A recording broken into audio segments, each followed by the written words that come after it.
Okay, perfect. Well, hello Easy. everyone. My name is Raj Padwal. I'm a physician and hypertension specialist, a dyslipidemia specialist at the University of Alberta. I also work at the Diamond Center in Vancouver and president of Canadian Hypertension Specialist Society. And I'd like to throw it over to my colleague Peter to introduce himself. Hi, I'm Peter Allen, one of the general internists at the Royal Alexandra Hospital. I work in the Royal Alex Hypertension and Lipid Clinic. Great. I think we went past the opening slide, but we were asked by the chess members to present, there we go, to present a few slides on resistant hypertension, a pretty common topic that all of us see quite a lot of. Hmm. So if you can flip to the next slide, Peter, Yep. I'll just quickly go through my disclosures. Amgen, Medtronic are companies that I've done some work with. Medtronic is one of the makers of a renal denervation system that's pertinent to this talk. And I also am a CEO of a digital health startup called Millimeters Mercury, but it's not really going to be covered in this talk. Over to you, Peter. Perfect. And I've done I'm working on some clinical trials with AstraZeneca and Morales Therapeutics. Um, Great. Perfect. So I Okay. guess, yeah. Yeah, go ahead, Peter. Yeah, so for the learning objectives, we're going to review, an approach to resistant hypertension for the hypertension specialist. We're going to go over some pitfalls and pearls in diagnosis management, and we're going to talk about some emerging therapies in this field. Right. So here's a case from my clinic, and as we all know, if you do any specialist hypertension, a lot of your day is spent on resistant hypertension. We'll get into the definition in a minute, but this was a 67-year-old male, Alex, past medical history of hypertension, metabolic syndrome, gout. So pretty typical patient coming in may be resistant. Mhm. Um, BP was particularly uncontrolled. This is based on home, ABPM. And I do probably from the adherence viewpoint tend to depend on med refills because we have great pharmacy data in Alberta where I practice, not so much in BC, but so it looked like he was adherent or at least filling his medications anyhow. Had him on Twinsta, Talmosart and amlodipine, as well as doxazosin. Now, you may be wondering why such an odd regimen after Twinsta, and the problem is he had repeated severe hyponatremia secondary to thiazides, and so really unable to tolerate as well spironolactone and amiloride.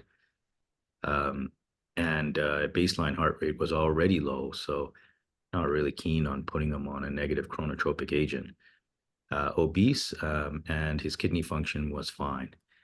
Um, so really, we have a case of resistant hypertension, and we're sort of one of the mainline therapies, kind of not using any of the other main therapies, and have gone to an alpha blocker out of, I won't say desperation, but necessity. Yeah.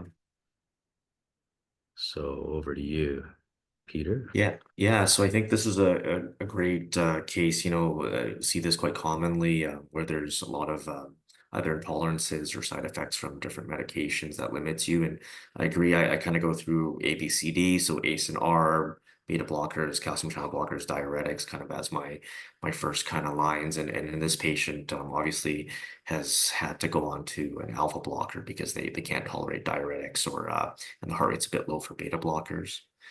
Um, so I'll just move to the next slide, I guess. And Raj, I think you made this slide. It's an approach to resistant hypertension. Yeah, and I mean, there's like a million of these kinds of slides out in the literature, and they all say roughly the same thing. There's a little bit of variation between them. This is kind of something I drew up when I first started in clinical hypertension and modified it over time. So possible resistant hypertension, so three drugs optimally dosed, one of which is a diuretic, some people put that in, or requiring four agents or more to achieve target BP. So clearly in this case, he is on three agents. I'm not sure I'd say that the alpha blockers are optimally dosed, but we did up it, and he started to get edema, and so Mm. I guess this is the way it is. And then we go to the steps involved. And so I think, as the audience is probably aware, there's two big things about pseudo resistant hypertension that you want to look at. You want to look at adherence, and you want to do an ABPM if possible. Then you need to optimize pharmacotherapy. And then you really are looking at your additional agents. And so we'll go over all of these, and additional pharmacotherapy, seventh line, plus you're sort of like getting desperate at that point, I think. Yeah. Fortunately, there are some new classes and new options, not super efficacious, but maybe there'll be, something that we can use in some patients that we didn't heretofore have. Um, but let's go through it. And at the Yeah. end, procedures are here. You could argue they're not particularly effective. There's a lot of variation in terms of response. So considering renal denervation might be on most people's pathways nowadays, provided they have access. Perfect. Any comments, Peter? Uh, no, I think it's this is a very good algorithm. I kind of follow this in my practice. And I think for sure a lot of the time trying to figure out if patients are either having issues of adherence or if there are secondary causes that we're missing before we keep on adding on additional therapies is kind of key. Um, It's good. So, yeah. speaking of adherence, Peter, I put this slide on, and I'm interested in your comments because, I mean, you put this slide on and we speak to it in this talk on resistant hypertension. And then I kind of feel like, at least in my case, we sort of quickly forget about it when we're in the clinic. I mean, it's not like we don't think about adherence, but I guess if people are non-adherent, what are you really going to do? Are you really going to be able to get them to take their medications? And the analogy, I think, in the dyslipidemia world is statins. If you have to spend minutes to a whole visit trying to convince someone that they should take a statin, my bet is they're not going to take it. And so I Mhm. kind of have more of a sort of pragmatic, fatalistic approach now, where I just simply tell the patient, look, I'm your advisor. I'm not here to tell you what to do or make you do something. It's your life. I'm going to tell you what my recommendation is. I'm going to tell you if it's a strong recommendation or a recommendation that is optional in my books. And you decide what you want to do. And you can see here, look, as the number of prescribed antihypertensive agents goes up, adherence really starts to fall off. Four agents, 40% non-adherent. And so really, I mean, it's not great. I mean, we need better single pill combinations, I think, in Mhm. Canada. But any comments on this in your practice, Peter? Yeah, I agree, Raj. It's very challenging and a lot of times, I agree, sort of you can make suggestions, recommendations, it's ultimately up to the patient. And, in my practice, I try to explain, why we're adding medications or why you have to be on it, what we're trying to prevent. A lot of the times it's for primary prevention, so they haven't had a heart attack or a stroke. And then it's even harder because, they sort of we're trying to prevent something, but they haven't really they can't really see a tangible benefit a lot of the times. And I kind of, try to explain my reasoning, but also kind of trying to make their lives easier. So, like you're saying, combination pills, longer acting agents, decreasing frequency of dosing, and just trying to find what fits with patients. Some patients don't like to take pills at bedtime. They like to take everything together. Other patients prefer, obviously once a day to help with adherence or remembering to take pills. So just trying to find ways to make their lives easier to facilitate them taking the medication. Yeah. Yeah, and a couple of other things that I find interesting, although I don't do in my clinic, it's too busy. There's so many referrals we get here. I should do it probably is when you look to measure how adherent someone is, some institutions are doing drug levels. We don't have that capability. again, I guess I get a little bit fatalistic in the sense that I say, well, even if I challenge them, I mean, I don't know if that's going to make them change if they're not taking the drug. And I've proven it based on urine assays, for example. So I Hmm. use pharmacy records. There's direct patient questioning, there's questionnaires, etc. And then there's some nice work out of Ottawa, Swapnil, Math, and Marcel Ruzicka that have done some directly observed therapy in severe resistant hypertension. You sit them in the clinic, you give them the pill, they have Mm. them eat there, and you see the blood pressure drop over the span of the day, and you're sort of like, okay. And it is useful. That is useful because it's kind of like, okay, well, here's the problem. I mean, I don't know if Hmm. we really need to look any further with all the other things we'll look at. And then it's really and then a matter of just having a frank discussion with the patient and coming to some sort of practical way forward. Yeah. Yeah, I agree. Again, in my clinic, I don't have access to urine drug testing, or I don't, not able to kind of bring them in for observed therapies. But I think again, I agree. I mean, a lot of times I try not to be confrontational. At the end of the day, it's their bodies, and we can only give guidance and sort of encourage. And I think a lot of them, they know if they're not taking the medication, and a lot of times, if you're just very non-confrontational, non-sort of judgmental, they'll tell you straight up that, I didn't take it for a week, or I forgot, or I don't really want to take it, and Mm. and we kind of have a discussion around that. Yeah. Sounds good. So let's go to the next slide. So as everyone knows, I mean, there's various modalities for measuring BP. You got the manual, you got your automated office, which is definitely better than manual. I really like home. You just have to spend a lot of time making sure that they have a validated device and their technique is good and they're giving you enough readings. And it's a struggle to get 7-day home BP series. Often they won't do it, but I feel like 5 days or 3 days is probably reasonable. And of course, calculating the mean and using that for clinical decision making and ABPM. And when I'm triaging in our institution, I really, I mean, resistant hypertension, boom, I ask for ABPM. Sometimes patient refuses, but Mm. the only time I wouldn't ask is if the blood pressure is supremely high. Then there's really no point in doing an ABPM. It's going to make it painful for the patient. But I'm not sure how much you're doing ABPM. I know you guys have a big program in your institution. Um, yeah, like we've kind of worked together with our cardiology colleagues. They have access to ABPMs, and so we do encourage patients to use that resource. But again, as you're saying, a lot of times patients have their home monitors. We kind of go over a bit of technique on the first visit or so, and have sort of top up education with subsequent visits. But a lot of times I do rely on home blood pressure results.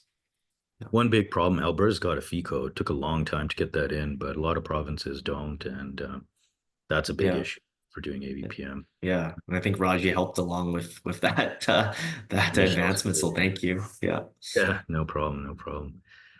Okay, next slide. Yeah, so we're not going to belabor this. This is known to all of you. It's Hmm. just basically make sure you do it is kind of the message. Like, you're Yeah. not good if you don't have good data, then you don't know what you're doing. And Hmm. so I show this picture to people. I pull it up every time. I'm in clinic and I sort of say, this isn't how you need to do it. And I think, threatening, you shouldn't threaten patients, but I kind of do threaten them. I say, look, everything on here, if you don't do it right, is going to make me want to give you more medication. Nothing on Yeah. here makes me want to give you less medication. And that kind of makes them sort of sit back and go, oh, really? So I think it helps to make them careful. Yeah, for sure. I think, the data is really important, and if we're not getting accurate data, we're not going to be making right clinical decisions. Perfect.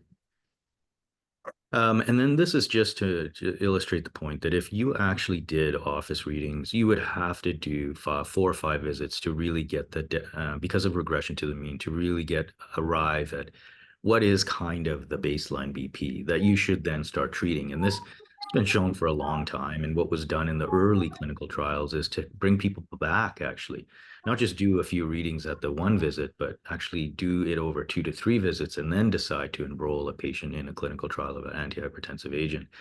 So all I use this for is to say, please, I mean, office, it's okay. Automated office, best way to do office, but I think, use home, make sure they're doing home properly, or use ABPM. It's just a lot better. Hmm. And so I guess this is an example in ABPM. I'm sure lots of our listeners have ordered them and interpreted them. But just to go briefly through it, we have the kind of 24-hour mantra, the morning readings. You should see a dip at bedtime, and really relies on the patient diary to kind of record when bedtime is for them and when they wake up. And then we have different parameters for what is normal and overall for awake as well as sleep. And these are the kind of thresholds. So mean average over 24 hours, less than 130 over 80, daytime average less than 135 over 85, and nighttime less than 120 over 70. We should be seeing a 10 to 20% dip at bedtime. And then obviously for technical adequacy, we need at least 20 measurements in the daytime of seven. Nighttime measurements and at least a 70% pickup rate for the measurements. Sometimes you get errors with the measurements. And then for the trainee, Peter, for the trainees listening, can you, hopefully there are some, can you move back one slide? I just want to point one thing out, and that is some people call the first 2 hours the white coat window and the last 2 hours. And that's really because what is the patient doing? Coming to the clinic and then coming Mhm. back to the clinic. And then you sort of see in this case that really, except for those um, for that white coat window at the very beginning and very end, the BP is pretty much normal. I mean, there's one or two little abnormal red areas. So I would call this a classic white coat effect or white coat hypertension. It's white coat hypertension if they're not treated. It's white coat effect if they're on therapy. And this would be a Mhm. patient in whom you wouldn't adjust therapy. Yeah, for Um, sure. Yeah, yeah. yeah. Okay, and then home BP series, again, well known to our audience. I think it's fairly similar across the world. Some places have, say, 5, sometimes 3 day period. We in Canada, according to Hypertension Canada, recommend a 7-day home BP series, and it's outlined on this slide. Please get your patients to at least think about validated devices. Some are reticent to purchase another device if they're low income. I always just recommend Omron or A&D. BIOS is another one in Canada that's validated. So Canadian market's pretty easy because you can go with one of those three. People tend to remember Omron or A&D. Um, Hmm. and then critical is to get a proper cuff size. So often measuring the arm and saying, look, you need a cuff size of this, and then teaching technique. So pretty straightforward, I think. Yeah. And Raj, I want to ask you, what do you think about wrist cuffs? I know some of our patients have very, very large arms, and it can be difficult to get some of the extra large adult cuffs. What are your thoughts on wrist cuffs? Yeah, when I was still on the Hypertension Canada guidelines, we did put a rec in. I think it might have been my last year or second to last year because we had debated it many times. Some people weren't really in favor of recommending wrist cuffs. I think we're the only or one of the only guideline organizations in the world that do recommend wrist cuffs for the explicit purpose of what you say. If the arm Mhm. is too big and you can't fit an upper arm cuff, at least get some readings. But there are validated wrist cuffs, no question. It's just, as everyone knows, they're more finicky, they're positional Mhm. dependent. You got to hold them in the right spot at the level of the heart. I find people are pretty careful once you show them. In fact, they often know because they've read the little insert. But I would, if someone's using a wrist cuff and they can use an upper arm cuff, I'm always trying to get them to buy an upper arm cuff. Sometimes they don't want to, but I'm Mm. always trying. Yeah. So Okay, so yes. oh, go ahead, Peter. Oh yeah, so back to the the kind of practical approach to resistant hypertension. So obviously we kind of went over making sure we have adequate measurements, making sure we kind of clarify adherence to the medications. And I think now we'll kind of talk about sort of the pharmacotherapy that we could, potentially add on. Yeah, and I think Okay. I'm not going to spend too much time on this, but in the lower, actually, I don't know if people can see my cursor, but in the optimization of initial pharmacotherapy at the lower left, everyone knows, DHP, CCB, RAS inhibitor, thiazide like diuretic. Some people will use hydrochlorothiazide as well. I tend not to, but there was the VA trial showing it looked equivalent to chlorthalidone, so I guess it's fine. I just like long-acting agents of each class, so that's why I go with Mm. thiazide like. And then a new category, relatively new, I think we're all trying to do, if patients can get access, sometimes they can't, is to add stuff that lowers blood pressure if they have a comorbidity and they need to be on it anyway, Mhm. like a GLP agonist or SGLT2 inhibitor. Not going to reduce blood pressure much for the SGLT2, but the GLP agonist could reduce blood pressure quite a lot. And then finerenone, I guess, for the proteinuria. I mean, it's not as good an antihypertensive as spironolactone, but I mean, if you already have to use it for another indication, then that I Mhm. would put in as sort of initial pharmacotherapy because the patient should be on it. And then the additional, right? And so you can maybe I'll go over to you of the spironolactone beta blocker, alpha blocker. Which one are you using most, Peter? Yeah, I think it really kind of depends on the patient. Like you're mentioning, if their heart rate's already kind of on the low range and normal, might not be too tolerant of a beta blocker. I do like things long acting like bisoprolol. Definitely spironolactone is my preferred kind of for resistant hypertension.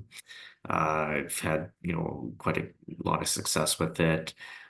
Usually fairly well tolerated. Obviously, there's the concern of maybe some gynecomastia, especially in males, but generally fairly well tolerated medication. So those are kind of my go-tos next. And then, like you're saying with the additional therapies past that, I kind of use a lot of doxazosin, like in the case that you presented. It's fairly well tolerated, long-acting alpha blocker. I don't use a lot of hydralazine because it's fairly short-acting, but it is a possibility. And in people with kind of CKD, where the edema kind of builds up, Lasix is certainly part of the regimen for me. I will say I don't have much experience with minoxidil, though. I don't use it that much. Maybe you have definitely more experience. I think out of all my entire career of 20 plus years, three patients, and each time I had to stop it. I mean, as Mm. soon as you start it, you get tachycardia and you get fluid retention, and then you're having to add something like a beta blocker or CCB to lower that heart rate. And sometimes you have some of these people on dual CCB, a non-DHP and a DHP, but then you're just sort of grasping at straws. I mean, it helps, it may help a little bit. And then the alpha 2 agonists like clonidine. I do use it actually. It is effective, Mm. especially for people that are anxious. It's a bit of a sedating medication, but you just have to watch out. If you have them on a beta blocker and you put them on an alpha 2 agonist, that heart rate can really go down. So just be careful. Hydralazine, I do use. Tachyphylaxis is an issue. It's got some autoimmune issues rarely, so I'm not a big fan of it. Mhm. But yeah, I mean, when you're throwing around these, aside from furosemide in CKD, which is quite effective, when you're throwing the rest of Mhm. these around, it's kind of like, well, I mean, you just try what you can and see what happens. Yeah, yeah, no, for sure. And I guess one thing we haven't really talked about, we'll talk on the next slide, is about sort of, secondary causes for hypertension. I know a lot of the time we get referrals for that specific indication, young patients with resistant hypertension. Should we be kind of looking at secondary causes? Um, Yeah, so again, we're not going to belabor this because we don't want to make this presentation too long, and I think that a lot of people already know. But here's kind of like an approach, I guess, and I sort of think about it as very common, obesity-related hypertension. And I think in mhm. obesity-related hypertension more and more, Peter, I'm sort of thinking, man, I should just reach for GLP agonists first line. I know that's not in the guidelines, but I mean, if you can get the weight down 20, 30 pounds, they're such effective drugs Yeah. that blood pressure is going to come down, the triglycerides are coming down, the A1C is coming down, and it's just treating multiple parameters, provided the patient can get access to it. Mm. Sleep apnea, of course, if you get them on the CPAP, then it can be helpful to reduce BP a little bit. Alcohol, in terms of drugs, oral contraceptives for women, alcohol, usually more in men, NSAIDs. Renal parenchymal, get a urinalysis, maybe consider renal ultrasound. Rarely you pick up stuff like PCKD. I had two in my practice this Oh year. yeah. Renovascular, FMD, and atherosclerotic. Both important. FMD, of course, if the patient's young, you don't want to miss that. So I'm usually screening with a CT angio. I know it's radiation exposure, but it is, the best test according to the radiologist here. Hmm. And then the endocrine ones. So I guess for the endocrine ones, I can't remember what I put in the rest of this presentation, but I think PA is the most important one, of course. Yeah. Yeah, no, for sure. And just your point about fibromuscular dysplasia. So I've made the error of trying to order an MRA to try to save the patient that, fairly young patient from radiation. The radiologist told me, no, not good enough spatial resolution. So they canceled it and changed to a CTA, which is what I've been doing from now on. Yeah, we do have Doppler that we have one of our radiologists here that does the Doppler, but I think it's very time consuming. And Yeah, so I just go yeah, straight to CT. yeah. Um, so And yeah, I then, guess, yeah. yeah, go ahead. Yeah. Yeah, so definitely this is kind of, as you were alluding to all the secondary causes, some of the, kind of symptoms or physical signs that could clue you in. Again, this isn't, I wouldn't say it's the most sensitive to picking up these conditions, but it's something to think about. So obviously for primary hyperaldo, we think of, cramps or weakness, possibly low potassium, spontaneously, FMD or renovascular hypertension. They could have aneurysms or vascular malformations in different areas. So actually, a lot of the time I see referrals from stroke neurology actually for young people that have had strokes. And the CTA head and neck has shown evidence of possible FMD. And then we kind of see their hypertensive and, get a CTA of the abdomen pelvis that does show the renal artery stenosis. Um, and I remember you taught me before that we're supposed to get a CTA of the head down to the pelvis because there could be other vascular beds that are affected. So I've incorporated that into my practice. And then Cushing's, I'm going to be honest, I haven't seen much Cushing's. Usually these people are diagnosed before they come see a hypertension clinic, but obviously Cushingoid appearance, thin skin, metabolic syndrome, high sugars, and then pheochromocytomas. I've had a few. Usually it's fairly dramatic. A lot of times, if you're wondering if is it a feel or not, it's usually not.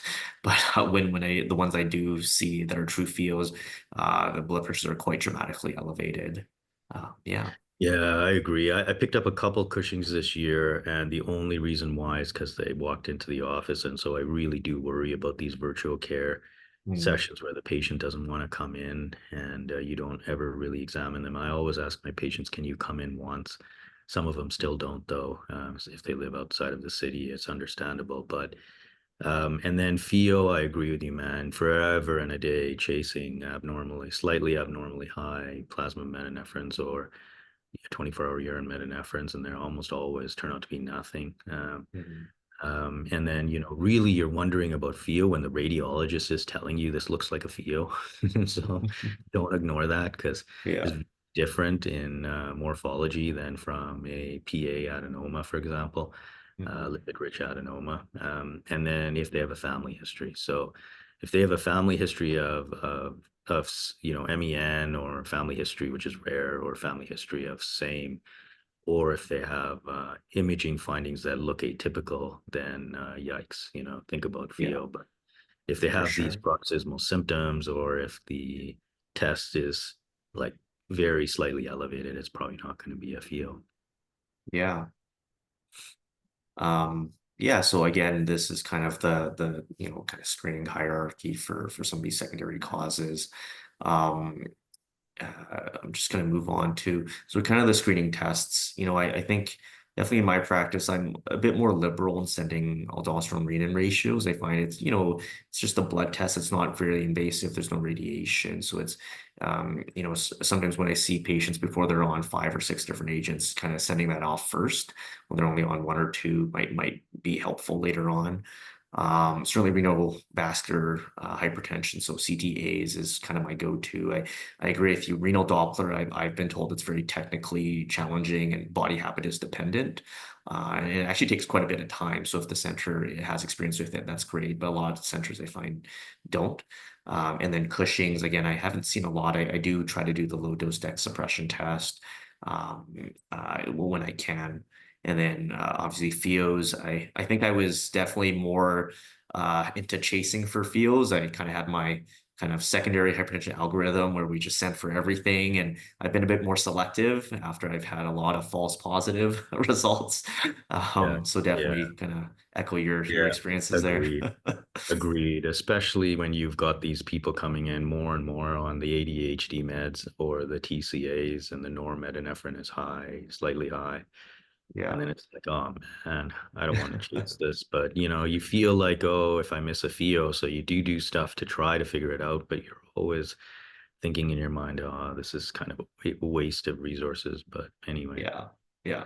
And then one thing I've sort of, I think one of the more common ones that we see is like sleep apnea. So a lot of the times, a lot of people have undiagnosed sleep apnea, and the problem is, at least in Alberta, in my experience, it has to be at least moderate to severe before they'll get access to CPAP or coverage. So, but I do kind of screen that quite frequently. Um, Mhm. Yeah, and then just to point out, I'm not going to go over this, but just to point out, it's renin independent aldosterone production. So your renin level is suppressed in PA. So first, when you do your aldosterone renin, look at that renin because it should be suppressed or near suppressed, and it may be 10 to 25% of all hypertension. So we got to look for it. We got to look for it. You yeah, know, yeah. And so for yeah, go PA ahead. workups, again, kind of the algorithms or the guidelines state looking, in resistant hypertension, people with either persistent, spontaneous, or direct induced hypokalemia. Definitely for adrenal incidentalomas, there's kind of a biochemical workup, not only for PA, but for other conditions. Like Cushing's, possibly FEO if the Hounsfield unit is elevated and the clinical picture fits. And then certainly hypertension with sleep apnea and AFib, which, funny enough, a lot of the patients with PA, one of them I remember following, he was being worked up for possible AFib. He had these heart arrhythmias and they were trying to figure it out. And we kind of diagnosed him with PA and he actually went on for adrenalectomy and then he's got no more palpitations or arrhythmias. So it Nice. was quite Yeah. good. Yeah. Okay. And then I won't belabor this. This is Edmonton units, but you got to be familiar with your local units. And we often will do medication contaminated assays if you really need a clean assessment. Put them on alpha blockers, hydralazine or verapamil, and then switch them back. Um, and so, yeah, I mean, we all kind of do these medication contaminated and then try to use the art of medicine to figure out if we think it's there. And sometimes I am stopping agents and rotating if I really think I'm missing something. Hmm. Yeah, no, for sure. Yeah. And again, like, a lot of the drugs can cause false negatives. But a lot of the times we are starting people on spironolactone kind of for resistant hypertension, not just for PA. So it kind of mitigates that if we're going to be using spironolactone anyways. I find the beta blockers at high doses can give you false positives before, and I try to maybe that's the one that I try to maybe decrease the dose or even stop for a few weeks. But certainly, I think there's definitely an art to this. And I find a lot of the times, where I used to do a lot of more confirmatory tests, like salt suppression back when I first started. But then I kind of realized, and I remember talking with you about this, that a lot of those tests aren't really validated. And so I've kind of moved away from those, mostly just doing, screens with aldosterone renin ratio, looking for that suppressed renin rather than going on for confirmatory testing. What are your Yeah, thoughts on same. that? And I got that from Alex Leung in Calgary and Greg Klein because those guys know more about PA than I'll ever know. But it's just repeat it, see if everything's consistent, and then make a decision. And then, of course, complicated figure. So no need to go over it. Obviously, Hmm. could be surgically amenable, could be medically amenable. If it's lateralizes, surgery and adrenal venous sampling needs to be done. In some cases, adrenal venous sampling is not really that well available, or it misses. So it's not great. We obviously need a better way to work it up. Nuclear medicine imaging is coming, and Hmm. hopefully that kind of revolutionizes this, so we can just do a nuke med scan and then say, okay, it's unilateral surgery if the patient wants it, and otherwise put them on spironolactone. I do worry a bit that it lateralizes, you take out the gland, and it's just that it's lateralizing because there's disease on both sides, but the one side, Hmm. the disease is more advanced, and then over time the disease becomes more advanced on the side that you didn't take out. And so in the end, you could have, you probably did it for nothing. Yeah. But anyway, I am gravitating more to just using spironolactone. But obviously, if it's a young patient, adenoma, everything's consistent, lateralizes to that side, then you do want to think about surgery. Yeah, yeah, no, for sure. And these are just some of the confirmatory tests, which again, I've kind of moved away from. I've mostly been doing the oral salt load with a 24-hour urine aldosterone in the past, but again, moving away from those and more towards just two screening tests that are positive, and then going for adrenal venous sampling if the patient does want to pursue possible surgery if it's unilateral. Perfect. So again, kind of back to our algorithm, making sure that we confirm adherence, making sure that we confirm the actual elevated blood pressure with ABPMs or a home BP series, and then looking for secondary causes, and then kind of adding our pharmacotherapies afterwards, adding additional fifth, sixth, seventh line agents. And I guess these are so some of the longer acting agents which could help in patients with issues with adherence or issues with making their lives earlier for dosing. Do you have any Yeah, favorites out of and these? um, yeah, this is actually a table of my list of favorites. Telmisartan for ARBs, bisoprolol for Hmm. beta blockers, dox, amlodipine, Hmm. uh, perindopril, and sometimes it's because there's combos like perindopril and dapamide, or Hmm. twins, telmisartan, Yeah. amlodipine, and there are generic versions of these. So, I mean, this is, it's not always that it's more expensive to the patient. Sometimes it is, but it's not always. So Yeah. yeah, I think you want to try to use combos whenever you can. Yeah, for sure. And I do use a lot of perindopril and dapamide, a lot of telmisartan and amlodipine. I find those are very long acting agents, usually well tolerated, and they're actually in Alberta covered by Blue Cross, which coverage is always an issue. Um, Yeah, and then just the Pathways 2 trial, looking at when we talk about, okay, once you have your three core, the non-DHPCCB, the RAS blocker, the thiazide-like diuretic, that's your core for treatment of resistant hypertension. Once the patient's on that, hopefully you're tolerating those. If not, you do what you can to get them on the stuff that they're able to tolerate. Then your choices really are spironolactone, dox, and bisoprolol.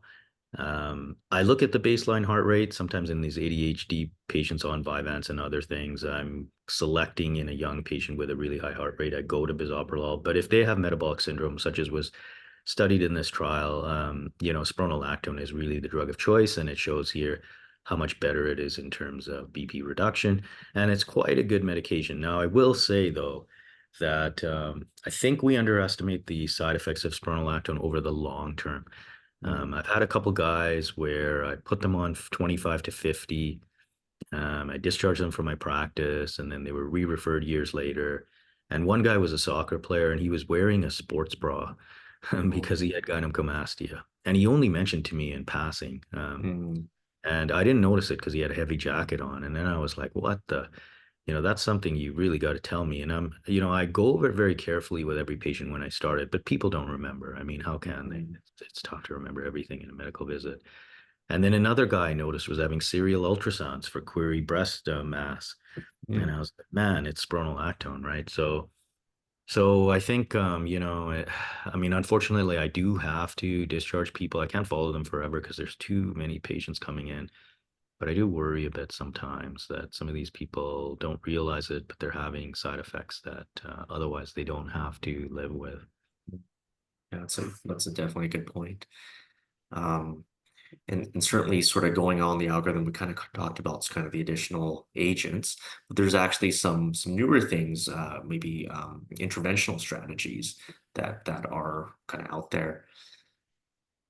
And I Yeah, think this, so the renal denervation, mhm, and I mean, the theory behind it is a lot of resistant hypertension has elevated sympathetic activity. And if you ablate the afferent and efferent renal nerves in separate ways, you down regulate some of that sympathetic nerve activity going to the brain or coming from the brain back to the kidney to cause all those bad things from happening, like renin, sodium retention, etc.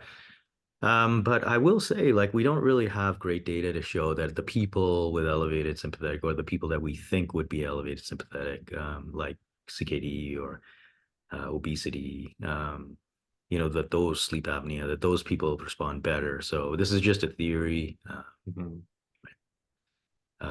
It is an option available. It comes from the literature. It comes from, growing out of this surgical sympatheticectomy idea when we didn't have any drugs way back in the 1930s and 40s. Obviously, a debilitating procedure because of severe orthostatic hypotension, impotence, etc. But it did improve blood pressure when people's blood pressure were in the 250 range and they were almost certain to die. mhm, Uh, and so what happens with renal denervation, there are different techniques. I think we show them on the next slide. mhm, Yeah.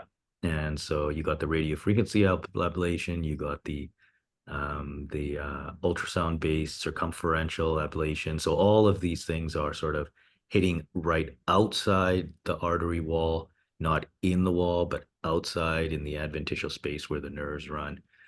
And really, the general idea is to get rid of some of that innervation so that there's decreased function of those nerves, afferent and efferent, and reduces sympathetic nerve activity and improves blood pressure. mhm, Um, and as we know, about maybe 5 millimeters. And this is sort of the mix of radio frequency and ultrasound based. 5 millimeter systolic. So I've had some colleagues say, is that worth it? I don't know. I mean, there is a variability around that. But I wish it was more compelling, and we all do, I think. But hopefully, the pioneers in this field can slowly improve on the results over time. mhm. Yeah, and I guess this is just a proposed algorithm for implementing renal denervation. To be honest, I haven't been able to send anyone yet for renal denervation. I'm still looking for that first patient. I do have patients that are I think would be good candidates where we've kind of gone through adherence, gone through, ruling out secondary causes, and they're on 6, 7, 8 different agents. Certainly, I think a lot of this, being a more invasive procedure, a lot of patients are a bit more hesitant. So I think that's been my main barrier. It's not necessarily not having the patient characteristics. It's more just that invasive procedure aspect.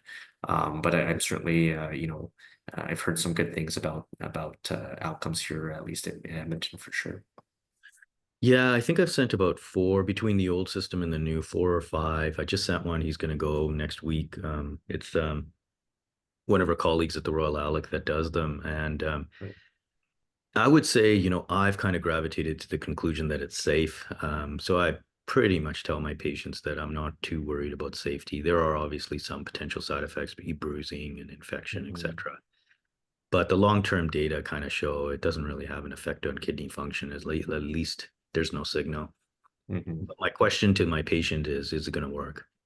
Yeah. And so it really depends on how desperate they are. And This is a nice paper if people are interested. It was written by the Sunnybrook Group, I believe, in Toronto, just sort of doing an approach. I mean, one of the biggest things is, if you're going to send someone for renal denervation, bounce it off a few colleagues, the interventionalist, etc. Just sort of Mhm, like, I think because it's so new, get some opinions. That's what we kind of are doing here if we're uncertain. Sometimes you just have nothing else to offer. And so then it's kind of like, hey, patient, do you want to do this? Yeah. Because I have nothing else I can offer you. And often they say, sure. And so, we'll see. Yeah. No, it's true. It's good to have options. And so I guess conclusion to the trial, what did you do with this patient?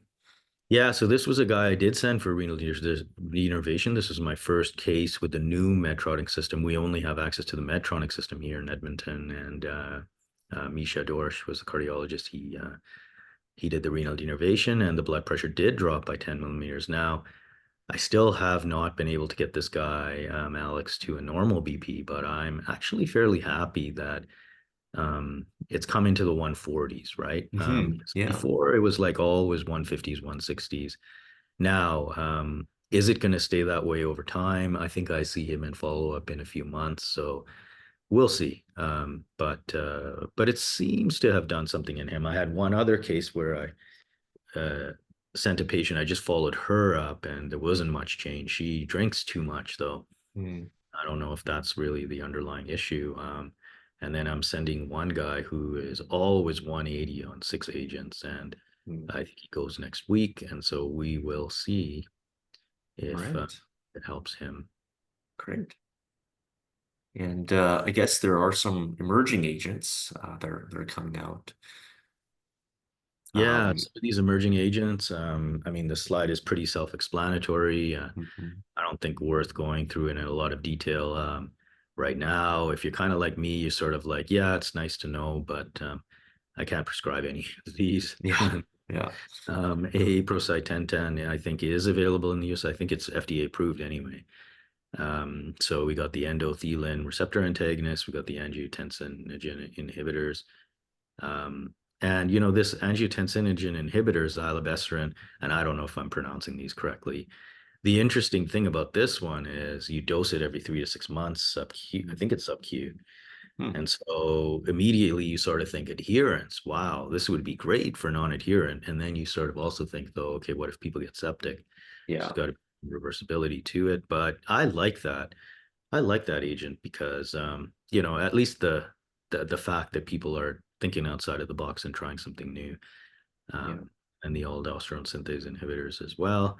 And a lot of this came out of work done by Canadians, Ernesto Schifrin, Rian Toys in Ottawa and Montreal. So it's kind of interesting. It's kind of cool. I mean, they spent their careers delineating all of the pathways involved, and look at what it resulted in is some brand new medications in the field. Finally, Yeah. uh, they're Yeah. not super efficacious, as you can see at the bottom, but at least they are options, right? Hmm.